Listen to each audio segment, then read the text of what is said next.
What's up, guys? So Colby Covington's been making some headlines today because he placed 7th at a poker tournament. He made about $48,000 out of the $2.5 million prize pool, so that's pretty cool. But in today's video, I want to talk about him possibly moving out of his 170 weight division. So Dana White recently made some comments basically saying that he could fight in 3 divisions, go up, stay at 170 or move down. He's fought his whole career at 170, so it would be interesting to see him move. In the past, he has said it's not something he'd do to move down and be a weight bully. But now, he's had some exchanges with Dustin Poirier, Justin Gaethje. It'd be interesting to see him move down. It looks like, he could, cut off some weight. He doesn't look like the biggest 170er out there. So somebody put out a poll asking fans how they think Colby would do at 155. Majority of them think he would actually go ahead and win the belt. The other half think he'd struggle against the top 2 to 3. So for the most part, fans think he'd do pretty well at 155. I personally think he would go ahead and win that belt, even if it was against Oliveira. I think he has the wrestling and cardio to beat anybody in that division.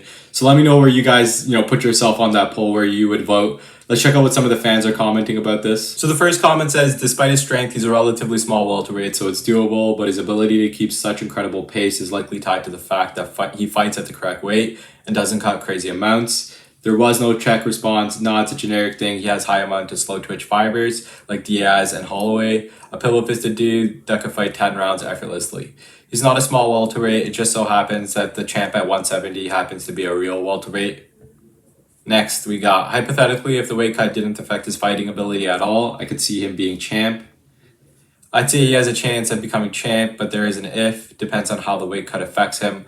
A large part of what makes his game so effective is his relentless pressure. If the weight cut is hard on his body, he may struggle to keep pace like he does. Also, Charles is a terrible matchup for him. Superior striker who isn't afraid of being taken down.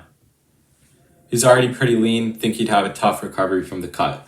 So yeah, we got a lot of people commenting on how the weight cut would affect him. He's fought his whole career at 170, moving down or up a weight class usually doesn't bode well for fighters. I think Colby could do it pretty well. He does seem like a very motivated guy. He's always in the gym. He keeps, his athleticism is peak, his cardio is peak. So it would be cool for him to go down. There would be a lot of money fights, a lot of drama fights. I'd be excited for it. I'd bet on him to get the belt. Let me know what you guys' thoughts are on this. If you think Colby would actually make a move, and then let me know how he would do if he did go down to 155. If you guys want quick updates like this, make sure to follow along. Hope to see you guys in the next one. Cheers.